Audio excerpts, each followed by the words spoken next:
Hi everyone, welcome back. I'm doctor Mohammad Uzair और आज हम थर्मोडायनेमिक्स के एक नए टॉपिक के साथ हाजिर हैं। लास्ट लेक्चर में हमने क्लोज सिस्टम के एनर्जी एनालिसिस को स्टडी किया था। आज हम इसी को कंटिन्यू करते हैं और थोड़ा सा एडवांस लेवल पे जाके कुछ न्यूमेरिकल प्रॉब्लम सॉल्व करने की कोशिश करते हैं। जब हम बात करते हैं एनर्जी एनालिसिस की, तो एनर्जी के साथ हमारे पास एक first law of thermodynamics attach है। फर्स्ट लॉ ऑफ थर्मोडायनेमिक्स हो या कंजर्वेशन ऑफ एनर्जी प्रिंसिपल, दोनों की स्टेटमेंट ऑलमोस्ट एक जैसी ही है। First law of thermodynamics basically आपको एक स्ट्रॉन्ग बेसिस प्रोवाइड करता है ताकि आप डिफरेंट फॉर्म ऑफ एनर्जीज और उनके दरमियान इंटरेक्शन को स्टडी कर सकें। अगर आपको law of conservation of energy के स्टेटमेंट याद है, तो वो स्टेटमेंट कुछ इस तरह थी कि energy neither be created nor be destroyed, but you can transfer from one form to another form. तो सिंपली आप एनर्जी को एक फॉर्म से दूसरी फॉर्म में कन्वर्ट कर सकते हैं। इसलिए आपके पास जितनी भी एनर्जीज हैं, हम उनको एक फॉर्म से दूसरी फॉर्म में कन्वर्ट कर सकते हैं, लेकिन total energy of the system and surrounding remains constant.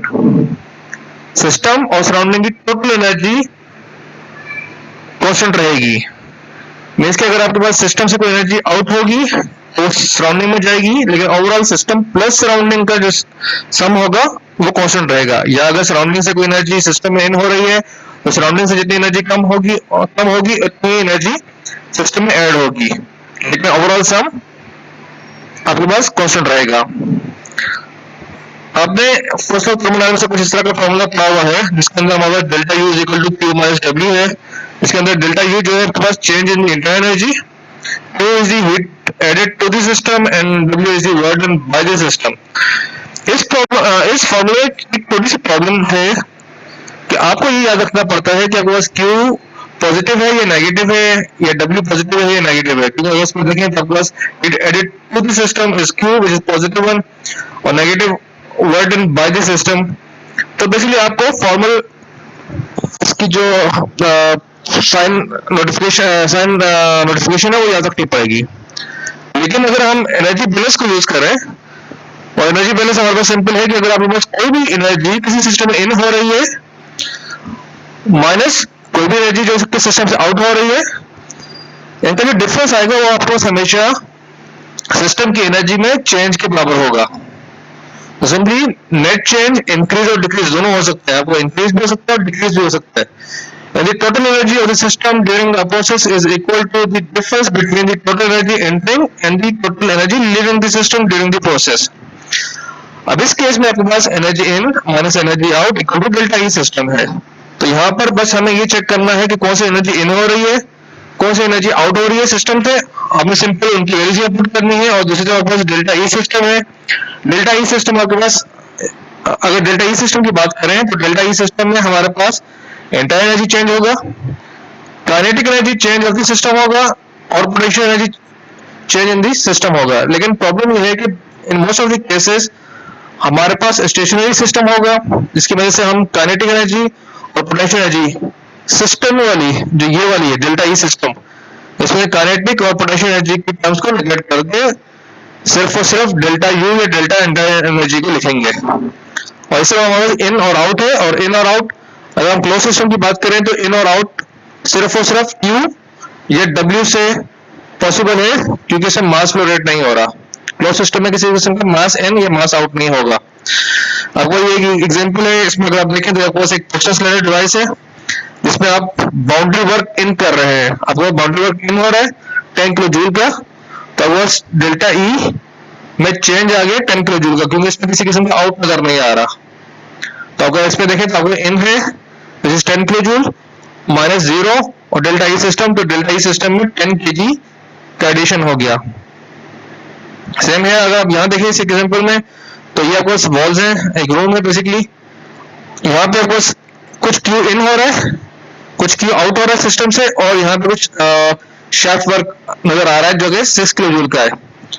Overall अगर आप देखें तो 15 in plus 6 in minus 3 out, तो यहाँ पर प्लस इस वाले इन में 15 प्लस 6 21 माइनस 3 आउट, तो 18 आंसर आ गया। तो ये बस 18 positive answer delta E system हो गया। तो एनर्जी ऑफ द सिस्टम में 18 किलो जूल का एडिशन हो गया। अगर नेगेटिव होगा तो 18 किलो जूल कम हो जाएगी, लेकिन अभी फिलहाल एडिशन हुआ है। तो एनर्जी बैलेंस को यूज करना कंपेयर विद प्रीवियस इक्वेशन थोड़ा आसान है। अब अगर हम एनर्जी चेंज की बात करें, energy change of the system, तो energy change of the system आपके पास क्या होगा, सिंपल फाइनल स्टेट में जो आपको एनर्जी मिल रही है सिस्टम की माइनस जो आपको इनिशियल सिस्टम की एनर्जी मिली थी, simple E2 minus E1। So this is simply energy at final state minus energy at the initial state. और आपको अभी लास्ट स्लाइड में बताया कि आपके पास जो डेल्टा ई सिस्टम है वो डेल्टा यू मींस के inter energy plus delta kinetic energy plus delta potential energy के बराबर होगा। और जब हम बात करेंगे स्टेशनरी सिस्टम की तो काइनेटिक एनर्जी और पोटेंशियल एनर्जी जीरो हो जाएगा और सिर्फ दूसरा होगा डेल्टा यू बचेगा। लेकिन केस अगर आपको डेल्टा यू या काइनेटिक एनर्जी या पोटेंशियल एनर्जी का फॉर्मूला चाहिए तो वो सिंपल ये रहा कि change in the kinetic energy plus simple half m v two square minus v one square होगी, और जो पोटेंशियल एनर्जी है वो simple m g z two minus z one होगी। लेकिन क्योंकि हम स्टेशनरी सिस्टम ज्यादातर फॉलो करते हैं तो हमारे पास पोटेंशियल एनर्जी और काइनेटिक एनर्जी का चेंज जीरो है, तो आपको simple delta E delta U के बराबर रहेगा। अगर बस जो लेफ्ट हैंड साइड पे एनर्जीज हैं वो एनर्जी इन या आउट या फिर वो एनर्जी ट्रांसफर है, और एनर्जी ट्रांसफर नॉर्मली हमारे पास क्यू इन या क्यू आउट होगा, डब्ल्यू इन या डब्ल्यू आउट होगा, या फिर मास इन या मास आउट होगा। लेकिन क्योंकि हमारे पास क्लोज सिस्टम है तो क्लोज सिस्टम में ये वाली टर्म नहीं होगी, ये टर्म हम क्लोज सिस्टम में वाइप कर देंगे क्योंकि क्लोज सिस्टम में किसी किस्म का मास इन या मास आउट नहीं होता। तो एनर्जी अगर एनर्जी बैलेंस की इक्वेशन दोबारा लिखें तो E in minus delta E out equal to delta E system. तो डेल्टा ई सिस्टम हमारा डेल्टा यू बचा अगर स्टेशनरी सिस्टम है, और यहाँ हमारे पास Q in minus Q out minus W sorry plus W in minus W out. तो बेसिकली इन और इन को ऐड कर लो like this one and this one, इन एक साइड पे माइनस क्यू आउट और डब्ल्यू आउट। तो इस तरह हम इक्वेशन को लिख सकते हैं। इसी इक्वेशन को अगर हम स्पेसिफिक फॉर्म में लिखें तो स्पेसिफिक फॉर्म में E in minus E out equal to delta E system, simple हमने सिंपल इसको स्मॉल लेटर में लेके और ये पर यूनिट मास पे डिवाइड कर दिया। या फिर इनको हम अगर डिफरेंशियल फॉर्म में या इंक्रीमेंटल फॉर्म में लिखने की कोशिश करें तो हम इसको इस फॉर्म में एनएजेड डिफरेंशियल की फॉर्म में लिखेंगे। ये दोनों आपके पास देखें इन और आउट में हमने एनएजेड डिफरेंशियल यूज किया है और ई सिस्टम में हमने डी यूज किया है, क्योंकि हमारे पास इन और आउट ये जो एनर्जीज हैं ये Q और W के साथ हो रही है, और Q और W दोनों पाथ फंक्शन है, और पाथ फंक्शन होने की वजह से हम एनर्जी डिफरेंशियल यूज कर रहे हैं, जबकि ये पॉइंट फंक्शन होगा। सेम इस तरह स्पेसिफिक फॉर्म में हम इसको इस तरह लिख सकते हैं। तो बिल्कुल बेसिक आसान चीज है कि हमारे पास एनर्जीज को कैसे लिखा जाए। तो सिंपल एनर्जी बैलेंस हमें अप्लाई करना है सिस्टम पे और हमने अपनी कैलकुलेशन को सॉल्व करना है। लाइक हमारे पास ये फर्स्ट क्वेश्चन है, इसमें अगर आप देखें consider river flowing toward a lake at an average velocity of 3 metre per second at a rate of 500 meter cube per second at a location 90 meter above the lake surface. Now you have to determine the total mechanical energy of the river water per unit mass and mechanical energy आपको find out करनी है, and the power generation potential of entire river at that location. अगर आपके पास ये एक river है जो कि इस लेवल से जहां आपके पास टर्बाइन लगी हुई है इससे 90 मीटर अबव है और इसकी अपनी वेलोसिटी 3 मीटर पर सेकंड है। अब इसमें देखिए तो आपके पास यहाँ पे जो भी फ्लो हो रहा है इसके अंदर इसकी कुछ काइनेटिक एनर्जी है, प्लस इसकी कुछ पोटेंशियल एनर्जी है, प्लस यहाँ पे कुछ ना कुछ इसकी फ्लो एनर्जी भी होगी। अब ये सब चीजें जो भी यहाँ पे इस पॉइंट पे इसका kinetic energy plus potential energy plus flow energy है, जब नीचे को मूव करेगा तो इसकी काइनेटिक एनर्जी इंक्रीज हो रही होगी, पोटेंशियल एनर्जी डिक्रीज हो रही होगी और फ्लो एनर्जी भी चेंज हो रही होगी। अल्टीमेटली यहाँ पर इस पॉइंट पे आपको कुछ पावर मिल जाएगी। इस केस में आप देखें तो आपको प्रेशर की वैल्यू यहाँ गिवन नहीं है, तो फिलहाल हम इसकी फ्लो एनर्जी को निगलेक्ट कर रहे हैं। तो अगर मैं इसकी एनर्जी मैकेनिकल एनर्जी की इक्वेशन लिखने की कोशिश करूं तो mechanical energy equation per unit mass की फॉर्म में इस तरह लिखी जाएगी E mechanical simple P upon rho plus V square upon 2 plus G Z, ये फ्लो एनर्जी हो गई, ये काइनेटिक एनर्जी है, और ये हमारे पास पोटेंशियल एनर्जी है। अब इस पॉइंट पे टॉप साइड पे आपके पास फ्लो एनर्जी प्लस वेलोसिटीज या kinetic energy plus potential energy, तो हमने इसको फिलहाल नेग्लेक्ट कर दिया। तो आपके पास इक्वेशन क्या बनी, इक्वेशन बनी कुछ इस तरह की, kinetic energy plus potential energy, और इस पे हमारे पास वेलोसिटी दी है काइनेटिक एनर्जी के लिए सिंपल v स्क्वायर अपॉन 2 है, क्योंकि हमने मास को हटा दिया है, यूनिट मास लिखा हुआ है। तो ये आपके पास 3 मीटर पर सेकंड की वेलोसिटी क्वेश्चन में दी हुई थी, तो 3 square upon 2 plus potential energy आपके पास 9.81 टाइम्स 90 मीटर जो आपको हाइट यहाँ गिवन है।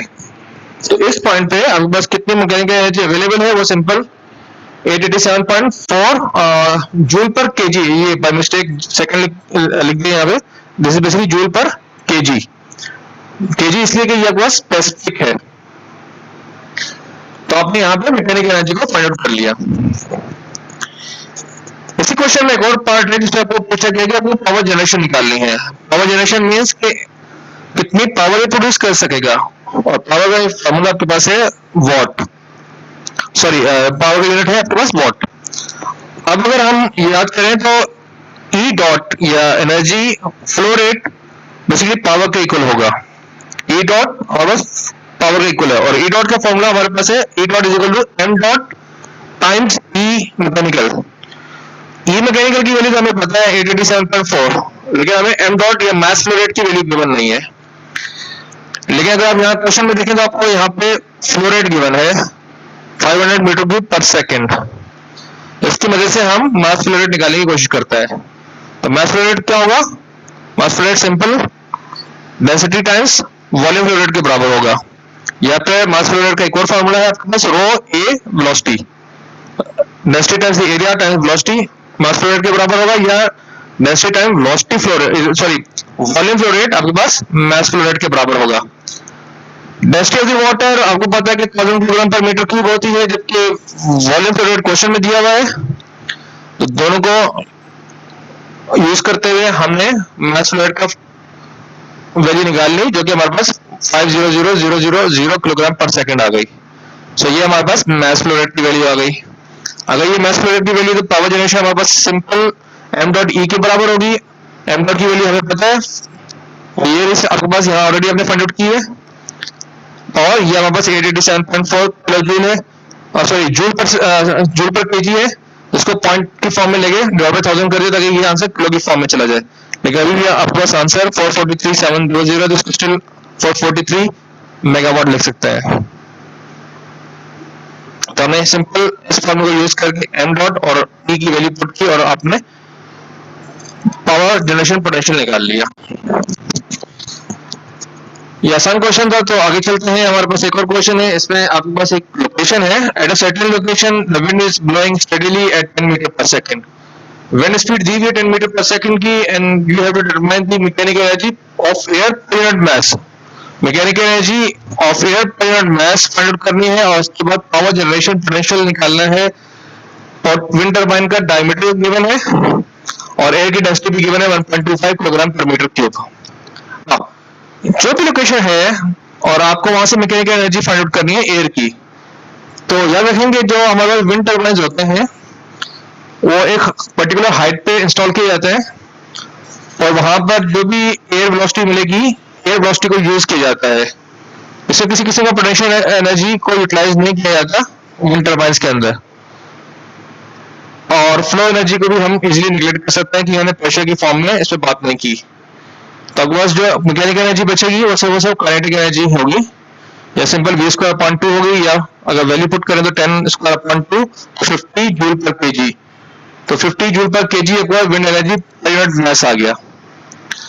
अब अगर आपको फाइंड आउट करना है पावर पोटेंशियल, तो पावर पोटेंशियल का फॉर्मूला हमारे पास है एम डॉट ई, लेकिन एम डॉट ई से एम डॉट ई को यूज करने से पहले हमें एम डॉट की वैल्यू निकालनी है।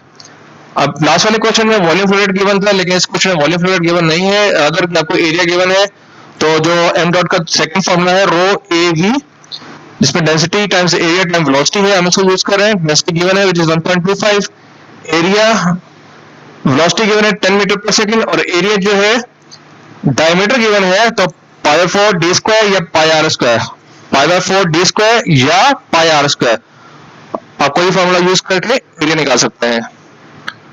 तो आपके पास density time area time velocity, so ये density times area time velocity और ये मैकेनिकल एनर्जी के साथ इसको मल्टीप्लाई कर दिया तो आपका पावर पोटेंशियल आ जाएगा।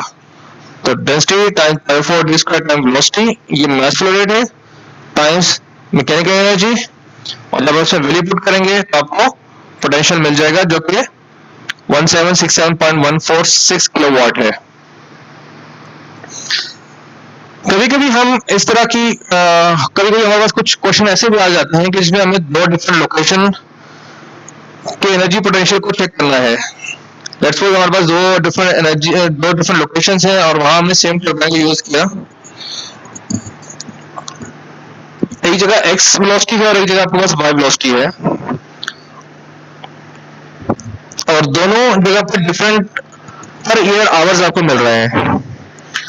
तो होगा क्या कि आपके पास सिंपल, अगर मैं एनर्जी निकालने की बात करूं या एनर्जी फ्लो रेट या जैसे यहाँ एनर्जी फ्लो रेट निकाला है, तो इसमें देखिए तो आपके पास क्या होगा, रो ए वी, और ये बस वी स्क्वायर अपॉन 2 है, तो मैं इसको रो ए वी क्यूब अपॉन 2 लिख सकता हूँ, रो ए वी क्यूब अपॉन 2 लिख सकता हूँ। तो ये एनर्जी पॉइंट 1 पे हो गई या लोकेशन 1 पे हो गई, और एनर्जी जो पॉइंट 2 पे होगी वो भी सिंपल रो ए वी और वी स्क्वायर अपॉन 2 होगा तो वी क्यूब अपॉन 2 हो जाएगा। अब क्योंकि दोनों साइड्स के ऊपर वेलोसिटी की वैल्यू डिफरेंट है, एक जगह आपको x वैल्यू मिली है और एक जगह y वैल्यू मिली है, लेकिन डेंसिटी और एरिया सेम है, तो अगर जो एनर्जी 1 आएगी वो simple rho A V cube upon 2, सिर्फ v की वैल्यू चेंज करने से आपको एनर्जी डिफरेंट मिलेगी। और दूसरे पॉइंट पे आपके पास दूसरी वेलोसिटी है तो आपको एनर्जी डिफरेंट मिलेगी, बस आपको चेक करना है कि किस पॉइंट पे कौन सी एनर्जी ज्यादा है। ये जो चीज है ये एनर्जी डॉट है, मीन्स कि ये वॉट की फॉर्म में है। अब ऐसा भी हो सकता है कि आपको कहीं पर एनर्जी या एनर्जी फ्लो रेट एक पॉइंट पे ज्यादा मिल रहा है और एक पॉइंट पे कम मिल रहा है, तो आप एनर्जी फ्लो रेट की बेस पे ये नहीं कह सकते कि जहां ज्यादा मिल रहा है वो साइड अच्छी है और जहां कम मिल रहा है वो साइड बुरी है कंपेयर विद फर्स्ट वन, क्योंकि फिर हमें देखना पड़ता है कि वहां पे पूरे साल में कितने टाइम तक वो फ्लो रेट मिलेगा आपको। क्योंकि ऐसा भी हो सकता है कि आपको जहां पे आपको एनर्जी फ्लो रेट अच्छा मिल रहा है लेकिन वहां पे पूरे साल में जो एनर्जी या विंड की वेलोसिटी है वो बहुत ही कम मिले आपको, वो लेट्स सपोज 100 आवर्स पूरे साल में मिले, और जहां आपके पास एनर्जी फ्लो रेट कम है लेकिन वहां आपके पास वेलोसिटी जो है कम वेलोसिटी पूरे साल ज्यादा मिले, पूरे साल का जो ड्यूरेशन है उसमें ज्यादा मिले, तो ओवरऑल फिर साइड 1 बेहतर हो जाएगी। तो हमें कैलकुलेशन करके एनर्जी की फॉर्म निकालना है। तो अगर आपको ई डॉट निकालना है तो E dot basically energy upon time होगा। तो अगर आपको एनर्जी चाहिए पूरे साल की तो इस ई डॉट को जो भी टाइम हो उसे मल्टीप्लाई करके आप एनर्जी चेक करेंगे, पर ईयर एनर्जी आपको कितनी मिल रही है, और एनर्जी की बेस पे डिसाइड करेंगे कौन सी साइड बेहतर है। उम्मीद है कि समझ आ गया होगा। नेक्स्ट हमारे पास ये एक क्लोज सिस्टम है, इसमें water is being heated in a close pan on top of a range while being stirred by a paddle wheel. तो इसमें देखें तो ये बस एक पेडल व्हील से आप इसको 500 न्यूटन मीटर का वर्क प्रोवाइड कर रहे हैं, 30 किलो जूल की हीट सप्लाई हो रही है, जबकि 5 किलो जूल इसका अमाउंट ऑफ जो हीट है वो आउट हो रहा है। आपको क्वेश्चन में पूछा गया कि determine the final energy of the system, energy of the system, तो इसके लिए आपको डेल्टा यू चेक करना है, लेकिन फाइनल पूछा तो यू टू फाइंड आउट करना है क्योंकि आपको इनिशियल एनर्जी दी हुई है, U1 की वैल्यू आपको गिवन है यहाँ पर। तो अगर मैं इस पे एनर्जी बैलेंस लगाने की कोशिश करूं तो energy balance simply E in minus E out equal to delta E system होगा, और इन हमारे पास ये वाला इन है और ये इन है, और आउट में ये हमारे पास आउट है, और डेल्टा यू में हमारे पास U2 माइनस U1 हो जाएगा, लाइक इस तरह। तो U2 minus U1 is equal to Q in plus W in minus Q out. अब Q इन हमारे पास आ गया 30 kg, तो 30 10 power 3 because 30 kilo, so 30 times 1000 plus 500 newton meter for work in minus 5 kilojoules of 5 times 1000, or on the other side we have U1 which is 12.5 kilo, so 12.5 times 1000, और फिर equation को solve करके आपने U2 की value निकाल ली। सो U1 is simply 12.5, ये 30 आ गया, WN 500 आ गया, इसको डिवाइड बाय 1000 कर दो ताकि ये किलो में आ जाए, या इन सबको मल्टीप्लाई बाय 1000 कर दो ताकि ये सब के सब नॉर्मल यूनिट में चले जाए। -5 तो 1 किलो जूल, जो 38 किलो जूल हो गया। U1 लगभग 12.5 था, U2 को 38 किलो जूल हो गया, तो इसका मतलब प्लस एनर्जी में एडिशन हुआ सिस्टम की। तो इस तरह हमने U2 निकाल लिया। ये अपने पास एक आसान तरीका है एनर्जी बैलेंस को यूज करते हुए।